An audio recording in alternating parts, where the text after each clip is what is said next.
Hello friends, అందరికీ నమస్తే అండి.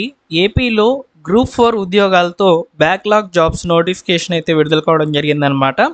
సో, ఫస్ట్ ఆఫ్ ఆల్ మనము బ్యాక్‌లాగ్ జాబ్స్ అనేటివి ఏంటి అనేది ఇప్పుడు మనం తెలుసుకుందాము. సో, బ్యాక్‌లాగ్ జాబ్స్ అంటే ఏంటంటే, గతంలో ఏమైనా గవర్నమెంట్ తరపున వచ్చినటువంటి నోటిఫికేషన్‌లో జాబ్స్ అనేటివి ఫిల్ కాకుండా ఆగిపోయినటువంటి వాటిని బ్యాక్‌లాగ్ జాబ్స్ అని అంటారు.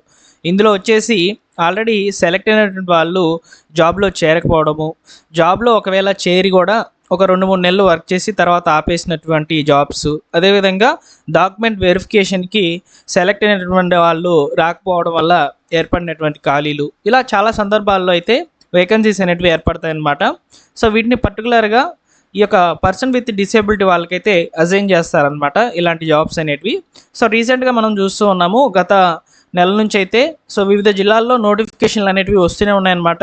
అయితే చాలామంది కూడా ఈ నోటిఫికేషన్ గురించి, అంటే ఈ జిల్లాలో నోటిఫికేషన్ వచ్చి చెప్పండి, మేము పర్సన్ విత్ డిసేబిలిటీ కేటగిరీకి సంబంధించిన వాళ్ళము అని చెప్పని అడుగుతూనే ఉన్నారనమాట. సో ఫ్రెండ్స్, వీటిని మీరు సింపుల్గా గూగుల్లోకి వెళ్ళి డౌన్లోడ్ చేసుకోవచ్చు అనమాట. మీరు కూడా చెక్ చేసుకోవచ్చు. సో దానికి సంబంధించి ఎలా చెక్ చేసుకోవాలనేది కూడా నేను మీకు చెప్తానమాట. సో ఫ్రెండ్స్, మీరు గూగుల్లోకి వెళ్ళిన తర్వాత first of all free jobs alert అనే వెబ్సైట్ అయితే ఉంటుంది. సో దాంట్లోకి వెళ్ళి మీరు ఈ యొక్క నోటిఫికేషన్లు అనేవి చూసుకుంటూ ఉండవచ్చు అనమాట. స్టేట్ వచ్చేసి ఆంధ్రప్రదేశ్ సెలెక్ట్ చేసుకోండి. సో ఈ యొక్క పర్సన్ విత్ డిసేబిలిటీకి సంబంధించి ఈ బ్యాక్లాగ్ జాబ్స్ అనేవి రిలీజ్ అయినప్పుడు మీరు కూడా చూసుకునేదానికి బాగుంటుంది. ఓకేనా? సో ఫ్రీ జాబ్స్ అలర్ట్ అనే వెబ్సైట్ ద్వారా అయితే జాబ్ నోటిఫికేషన్లు ఆల్మోస్ట్ మీరు ఫాలో అయ్యేటువంటి అన్ని జాబ్ నోటిఫికేషన్లు అన్నీ కూడా అక్కడి నుంచే డౌన్లోడ్ చేసుకుంటారనమాట. ఓకేనా? సో అయితే ఇక్కడ మనం చూసుకోవచ్చు, ఇక్కడ ఆంధ్రప్రదేశ్ ప్రభుత్వము విభిన్న ప్రతిభావంతులు, హిజ్రాలు మరియు వయోవృద్ధుల సంక్షేమ శాఖ శ్రీకాకుళం జిల్లా నుంచి అయితే నోటిఫికేషన్ అనేది విడుదలైందనమాట. సో ఇందులో చూసుకున్నట్లయితే గ్రూప్ 4 విభాగానికి సంబంధించి 3 పోస్టులు అయితే ఉన్నాయండి. అదేవిధంగా ఈ యొక్క కమిటీ నిర్ణయించినటువంటి క్లాస్ 4 ఉద్యోగాలు వచ్చేసి 7 పోస్టులు అయితే ఉన్నాయన్నమాట. సో తక్కువ పోస్టులు అయితే రిలీజ్ అవుతాయన్నమాట. మీరు జస్ట్ ఇక్కడ ఈ పోస్టులకు అప్లై చేస్తే చాలు. సో ఎలాంటి ఎగ్జాము, అదేవిధంగా ఇంటర్వ్యూలు ఇవేమీ ఉండవు అన్నమాట. సో జస్ట్ అప్లికేషన్ వేస్తే చాలు.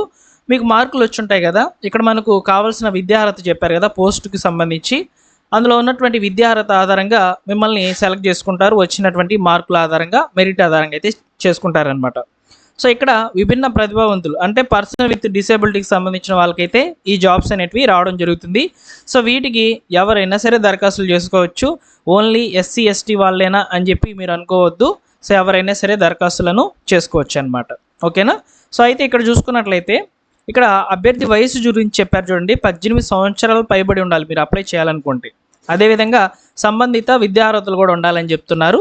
ఒకసారి చూసుకున్నట్లయితే ఇక్కడ గ్రూప్ 4 విభాగానికి సంబంధించి జూనియర్ సహాయకుల పోస్టులు అనేటివి 3 ఖాళీలు అయితే ఉన్నాయన్నమాట ఈ శ్రీకాకుళం జిల్లాలో. ఇందులో వచ్చేసి అందులకు సంబంధించి, అంటే ఇక్కడ పర్సన్ విత్ డిసేబిలిటీ కేటగిరీలో ఇక్కడ అందులు అంటే కళ్ళు కనబడినటువంటి వాళ్ళకి సంబంధించి అయితే ఉంటాయన్నమాట పోస్టులు అనేటివి. ఇక్కడ ఒక పోస్ట్ అయితే ఉంది. జనరల్ విభాగానికి సంబంధించి ఒక పోస్ట్ అయితే ఉంది.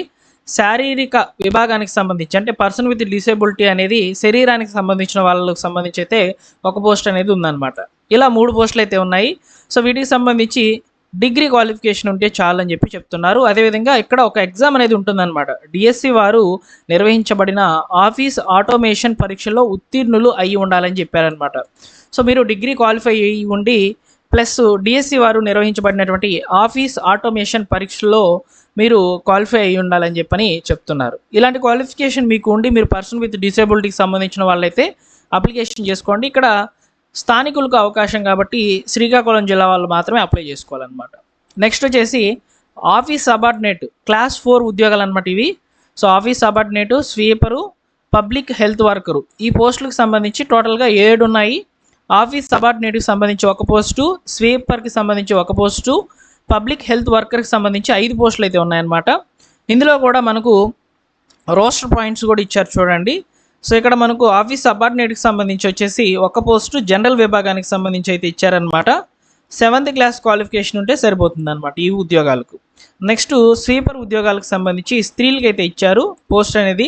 జస్ట్ చదవడం రాయడం వస్తే చాలు. అదేవిధంగా పబ్లిక్ హెల్త్ వర్కర్కి సంబంధించి 5 పోస్టులు అయితే ఉన్నాయి. జనరల్ విభాగానికి సంబంధించి ఒక పోస్టు, అదేవిధంగా స్త్రీల కేటగిరీలో ఒక పోస్టు, అదేవిధంగా ఇక్కడ జనరల్ కేటగిరీకి సంబంధించి శారీరక అంటే శరీరం భాగాలు సరిగ్గా లేనటువంటి వాళ్ళకి సంబంధించి అయితే ఇచ్చారనమాట 2 పోస్టులు అయితే ఉన్నాయి. ఇలా టోటల్గా 7 పోస్టులు అనేటివి ఇక్కడ గ్రూప్ 4కి సంబంధించి అయితే 3 పోస్టులు, ఇలా టోటల్గా 10 పోస్టులతో అయితే ఈ నోటిఫికేషన్ అనేది విడుదల కావడం జరిగింది. సో ఇక్కడ మీరు పైన తెలిపినటువంటి బ్యాక్లాగ్ పోస్టులకు మీరు ఎలిజిబుల్ అనుకుంటే, మీరు దరఖాస్తులు చేసుకోవాలనుకుంటే అన్ని వేకెన్సీకి సంబంధించి కూడా మీరు దరఖాస్తులు చేసుకోవచ్చు. సో లేదు మనము ఒక జాబ్కి అప్లై చేసుకుందాం అనుకుంటే మీరు ఒక జాబ్కి కూడా అప్లై చేసుకోవచ్చు అనమాట. సో అదేవిధంగా ఇక్కడ మనకు ఇచ్చినటువంటి క్వాలిఫికేషన్ ఆధారంగా ఈ యొక్క అప్లికేషన్స్ అనేవి మీరు డైరెక్ట్గా కొరియర్ ద్వారా పంపించాలి. అంటే రిజిస్టర్ పోస్టు లేదా కొరియర్ ద్వారా అయితే దరఖాస్తులు చేసుకోవాలని చెప్తున్నారు, లేదా డైరెక్ట్గా వెళ్ళి కూడా మీరు ఇవ్వచ్చు అనమాట అప్లికేషన్ అనేది. అంటే అప్లికేషన్ అనేది పేపర్లు ఇవ్వడం కాదు, ఒక ఎన్వలప్తో నీట్గా ప్యాక్ చేయాలన్నమాట మన యొక్క అప్లికేషన్ అనేది. ఓకేనా. సో అడ్రస్ చెప్పారు చూడండి. దరఖాస్తులు వచ్చేసి సహాయ సంచాలకుల వారి కార్యాలయము, విభిన్న ప్రతిభావంతులు, హిజ్రాలు మరియు వయోవృద్ధుల సంక్షేమ శాఖ, డిఆర్డిఏ కాంప్లెక్స్, శ్రీకాకుళం వారికి నేరుగా రిజిస్టర్ పోస్టు లేదా కొరియర్ ద్వారా దరఖాస్తులను చేసుకోవచ్చు అని చెప్పి చెప్తున్నారు. సో ఇక్కడ 14వ తేదీ వరకు మీకు అవకాశం అయితే ఇస్తున్నారనమాట. సో 14వ తేదీ లోపల మీరు దరఖాస్తులు అనేవి చేసుకోండి. ఓకేనా. సో మరి యొక్క వివరాలన్నీ కూడా ఇక్కడ అందించారు చూడండి. సో ఇక్కడ మనకు ఇక్కడ ఇచ్చేటువంటి పోస్టులకు సంబంధించి శారీరక విభాగాలకు సంబంధించి కనీసము 40% అనేది ఖచ్చితంగా డిసేబిలిటీ అయితే ఉండాలని చెప్తున్నారు. వీటిని ఒకసారి స్క్రీన్ షాట్ అనేది తీసుకోండి. సో మీరు నీట్గా చదువుకోండి ఇందులో ఉన్నటువంటి ఇన్ఫర్మేషన్. ఇప్పటికే వీడియో అనేది లెంత్ అయిపోయింది అనమాట. So just qualification details, application process గురించి నేను మీకు చెప్పాను. అప్లికేషన్ అనేది మీరు పోస్ట్ ద్వారా చేసేటప్పుడు నీట్గా ఎన్వలప్ కవర్లో మీ యొక్క అప్లికేషను ప్లస్ ఈ యొక్క డాక్యుమెంట్స్ అన్నింటినీ కూడా, విద్యార్థులకు సంబంధించినటువంటి డాక్యుమెంట్స్ అన్నింటినీ కూడా క్లియర్గా జెరాక్స్లని పెట్టండి, ఒరిజినల్స్ పెట్టొద్దు. మీరు డాక్యుమెంట్ వెరిఫికేషన్కి వెళ్ళే సమయంలో మీరు వచ్చేసి ఈ యొక్క అప్లికేషన్తో పాటు ఈ యొక్క డాక్యుమెంట్స్ అనేటివి ఒరిజినల్స్ తీసుకొని వెళ్ళి వెరిఫికేషన్ అనేది చేయించుకోవచ్చు అనమాట. ఓకేనా. సో ఇక్కడ మీరు అప్లికేషన్ డౌన్లోడ్ చేసుకోవాలనుకుంటే, సో నేను ఇంకొక లింక్ అనేది డిస్క్రిప్షన్లో అయితే ఇస్తానమాట.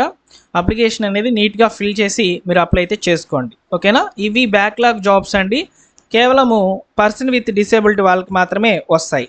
ఓకేనా. ఇలా జిల్లాల వారీగా నోటిఫికేషన్లు అయితే వస్తున్నాయి, మీరు కూడా చూసుకోవచ్చు. దానికి సంబంధించి ఫ్రీ జాబ్స్ అలర్ట్ అనే వెబ్సైట్ని విజిట్ చేస్తూ ఉండండి.